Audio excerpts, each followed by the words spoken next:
Sejam muito bem-vindos ao canal, que é dedicado aos fãs de Light Novel com mundos de cultivo e matança. Vamos para a novel. Depois de matar o inimigo, Inzaghi pegou uma espada abandonada por um soldado e atravessou a cabeça no chão. A ponta da espada surgiu do outro lado, exatamente como os espigões no carroção haviam perfurado a cabeça de York. Em seguida, ele cravou a empunhadura da espada no solo. Após terminar, Inzaghi limpou o sangue do rosto e ficou atrás de Fei. Fei acenou com satisfação. Matar apenas um homem. Esse era o teste que Fei preparara para Inzaghi. E o jovem não o decepcionou. Mesmo consumido pela raiva, ele conseguiu se controlar e seguir a ordem de Fei, matando apenas um dos inimigos. Isso mostrou a Fei que o rapaz não apenas o respeitava profundamente, mas também conseguia manter a razão mesmo diante da tentação da vingança. Só esse tipo de pessoa valeria o tempo e esforço de Fei para treinar. Por isso, Fei estava satisfeito. Por que ele? Fei perguntou calmamente, olhando para o crânio na espada. Ambos mereciam morrer. Mas, comparando, Kulum é um herdeiro da família Ptolemy, com status mais alto. Se eu o matasse, ofenderia uma força poderosa, e eles nos perseguiriam. Andrew era apenas um capitão do exército. Por isso, escolhi matá-lo para extravasar meu ódio, já que só podia matar um. A cabeça na espada pertencia ao capitão Andrew, do 3º Batalhão do Grande Martelo. O homem outrora poderoso agora era um cadáver decapitado no chão. O sangue de seu pescoço tingia o solo, enquanto Kulum, o verdadeiro culpado, desmaiara como um cachorro morto. A resposta de Inzaghi foi curta e precisa. Isso surpreendeu Fei. O jovem que, um dia antes, era tão tímido que mal conseguia falar, agora demonstrava uma rara frieza. Fei podia ver que Inzaghi já tinha calma e astúcia cruas de um assassino. Ele também ficou satisfeito com o raciocínio por trás da escolha. Era óbvio que Inzaghi ainda pensava na situação de Fei ao buscar vingança. O rapaz não temia a morte, se pudesse vingar York, Tina e os outros, ele o faria mesmo que isso custasse sua vida. Mas a razão pela qual escolheu matar uma figura menos importante foi para não causar problemas excessivos a Fei. Matar Kulum traria consequências graves. Você tem medo de me causar problemas? Fei balançou a cabeça levemente. Philip, lembre-se, a razão pela qual permiti que matasse apenas uma pessoa não é porque tenho medo dos outros. A verdadeira razão é que quero que você volte e tome sua própria vingança quando for forte o suficiente, não com minha ajuda. Inzaghi pareceu surpreso. Uma expressão de gratidão surgiu em seu rosto enquanto se ajoelhava diante de Fei. Levante-se. Você precisa descansar. Fernando, leve-o. Sim, Sua Majestade. Torres inclinou-se diante de Inzaghi. Sua Alteza, por favor, venha comigo. Como discípulo do rei, Inzaghi agora tinha status equivalente a um príncipe de Chambord. Sua Majestade, o corpo do tio York. Inzaghi hesitou, olhando para o carroção de ferro cheio de cadáveres não muito longe dali. Fei acenou. Ele mudou para o modo feiticeira, e uma forte onda mágica surgiu em seu corpo. Sob o controle de uma feiticeira nível 36, o poder mágico sugou todos os elementos de fogo ao redor, concentrando-os em suas mãos. Com um gesto, um fluxo espesso de fogo jorrou em direção ao carroção como um dragão, envolvendo-o por completo. Feitiço de feiticeira, inferno. Criava uma nuvem de fogo infernal, capaz de derreter qualquer coisa que Fei desejasse. Era um feitiço mais poderoso que Bola de Fogo, o 3º feitiço de fogo que Fei aprenderá. Dilis, que observava de longe em silêncio, ficou pasmo. Esse rei de Chambord. Ele é um guerreiro e sabe magia? Um guerreiro poderoso e um mago de fogo forte? Como? Ele já está nesse nível, apesar da idade. E ainda por cima lançou o feitiço sem qualquer cântico, como se fosse natural. Quão poderoso ele realmente é? Dilis perderá toda a capacidade de raciocinar. A força de seu oponente o fazia sentir-se fraco e impotente. Pela primeira vez, o orgulhoso guerreiro admitiu que estava testemunhando o surgimento de uma nova estrela. Voltem para onde todos viemos. Que as almas puras de York, Tina e os outros descansem em paz, protegidas por este fogo. Mesmo sendo forte, Fei não podia salvar a todos. Lágrimas quentes escorreram novamente pelo rosto de Inzaghi. Enquanto via o fogo consumir seus amigos e família, Inzaghi sentiu seu coração endurecer. A partir daquele momento, apenas o homem diante dele poderia afetá-lo. Nada mais feriria seu coração. A expressão de Fei mudou subitamente. Ele rapidamente mudou para o modo bárbaro e saltou no ar, aparecendo diante do carroção. Com um golpe, ele o esmagou e entrou nas chamas, saindo momentos depois com 4 corpos magros nos braços. 4 órfãos ainda estão vivos. Mudando para o modo paladino, ele usou oração. Uma chama dourada divina surgiu de seu corpo, envolvendo as 4 crianças. Nesse momento, Fei parecia uma figura sagrada, abençoando os pequenos. Logo, suas pálidas faces ganharam cor, e a respiração voltou. Incrível! Cavani, Michael, Gonzalez e David. Eles sobreviveram. Inzaghi ficou emocionado. Nos últimos 3 anos, esses órfãos eram sua família. Ele pensara que seria o único sobrevivente, condenado a caminhar sozinho na estrada da vingança. Mas, para sua surpresa, 4 de seus amigos ainda viviam. Philip, você cuidará deles. Fei interrompeu por ação. As crianças já estavam estáveis, mas ainda não acordavam, provavelmente devido à fraqueza e desnutrição. Sim, Sua Majestade. Inzaghi estava radiante. Agora, vá descansar. Torres ordenou que os soldados levassem as crianças e Inzaghi para o acampamento.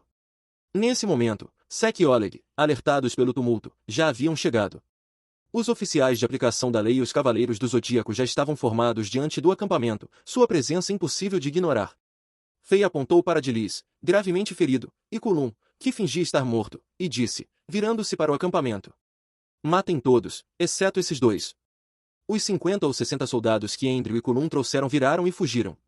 Mas não importava o quão rápido corressem, não conseguiam escapar dos soldados de Chambord. Sem exceção, todos foram mortos, apesar de seus gritos e súplicas. Dilis, o número 1 da nova geração do portão da fonte termal, franziu a testa enquanto tentava curar seus ferimentos.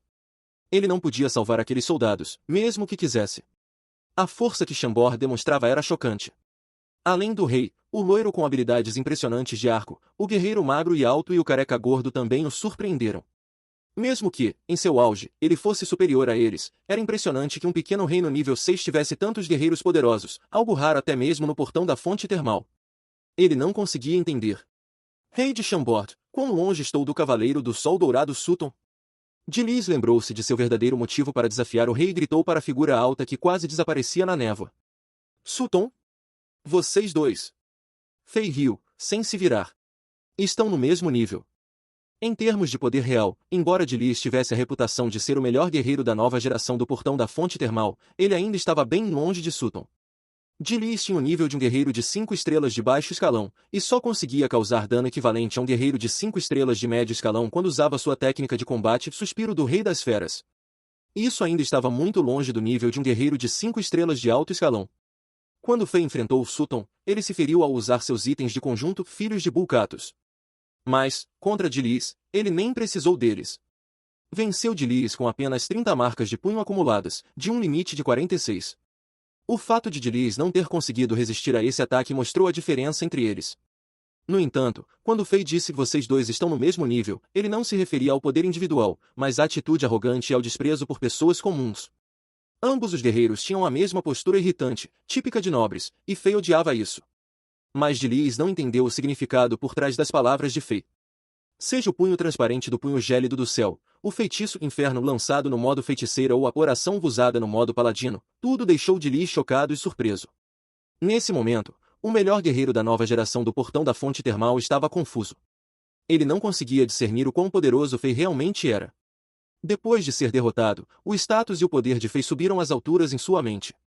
Por isso, quando Fei disse que ele e Sutton estavam no mesmo nível, ele não ficou deprimido pela derrota, mas sim um pouco feliz.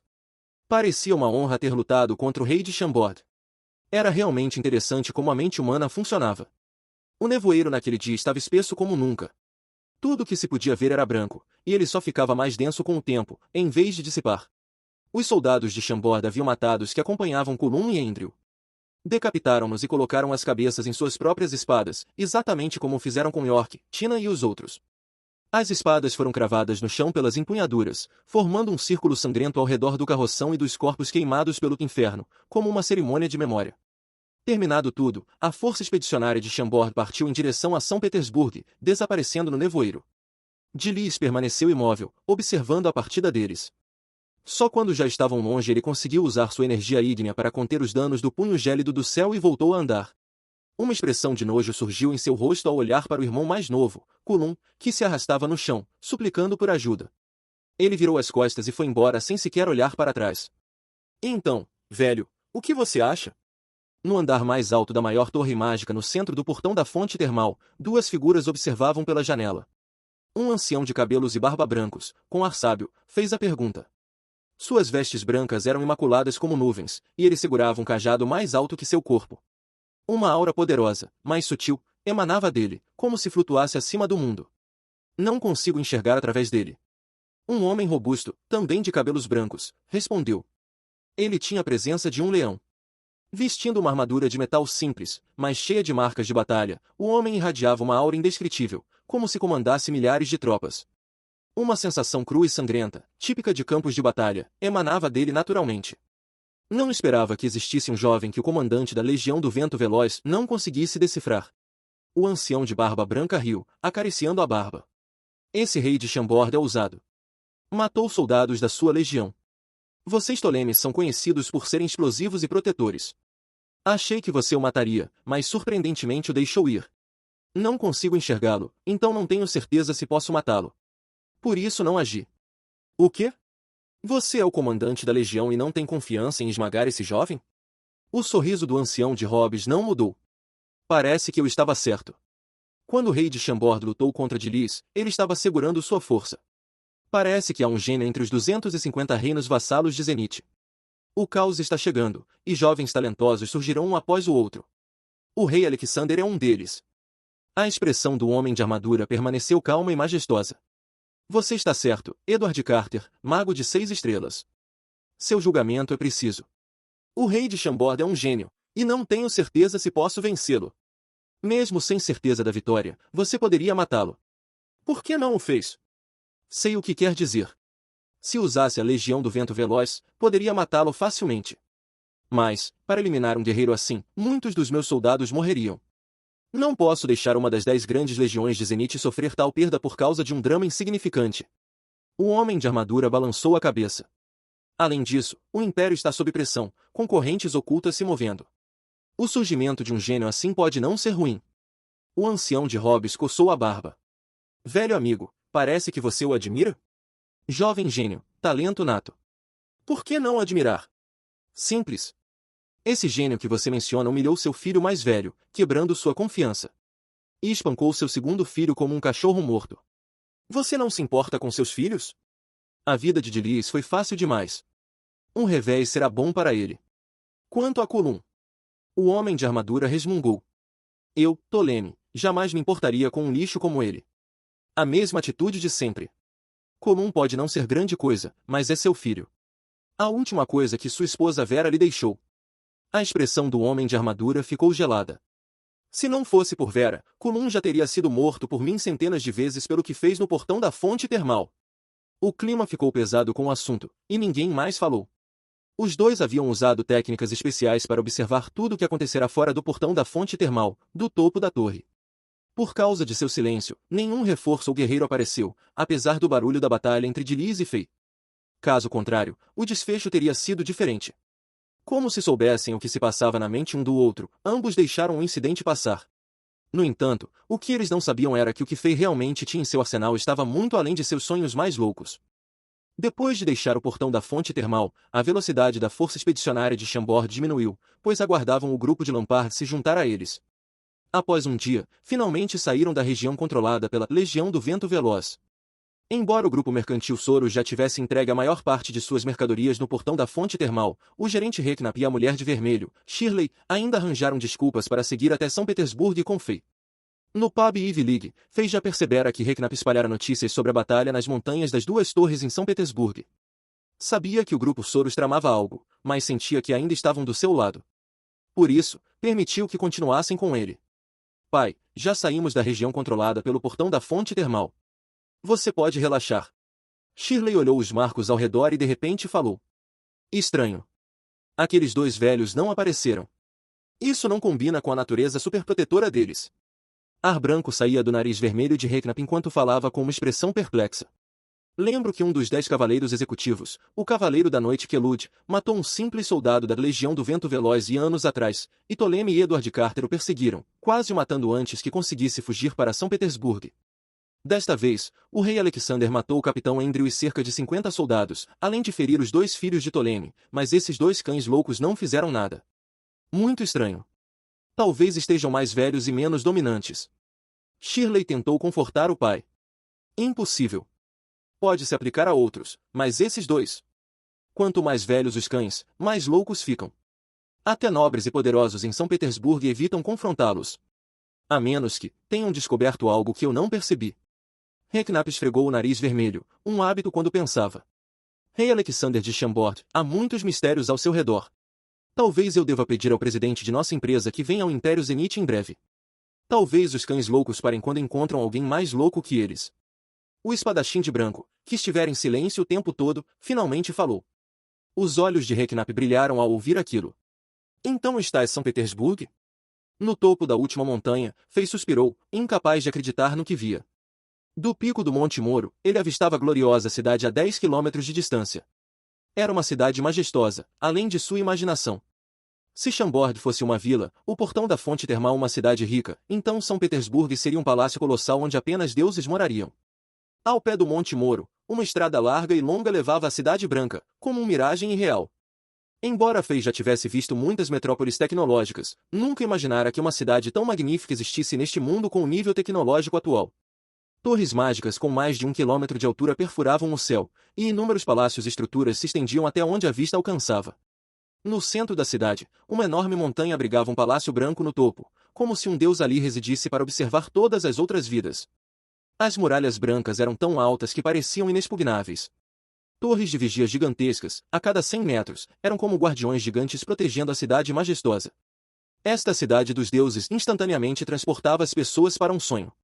Apenas um verdadeiro herói é digno desta cidade branca e onírica. Fei, montado no tornado negro, sentiu o vento agitando seus cabelos negros e suspirou. Estava tão chocado que perdeu as palavras. Ao mesmo tempo, um desejo inédito de conquista brotou do fundo de seu coração. Era o desejo que todos carregam em suas almas. Atrás de Fei, Sek e Torres também chegaram. Ambos reagiram de forma semelhante. Após um breve choque, viram o mesmo desejo nos olhos um do outro. Logo, mais e mais pessoas apareceram atrás deles.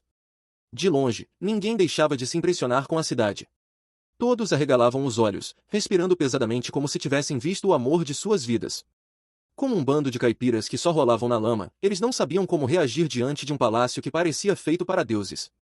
O grupo mercantil Soros apareceu por último. Eles já haviam visto essa cena muitas vezes, todos que viam São Petersburgo pela primeira vez ficavam chocados. Em comparação, a reação do povo de Chambord foi normal.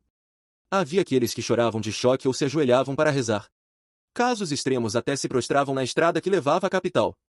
Um dia, terei uma cidade maior e mais majestosa que São Petersburgo. Fei se recuperou rapidamente do choque. Gargalhou e gritou para acordar os outros. Acariciou o tornado negro e partiu em disparada pela estrada larga. Os soldados atrás dele gritaram de empolgação e o seguiram.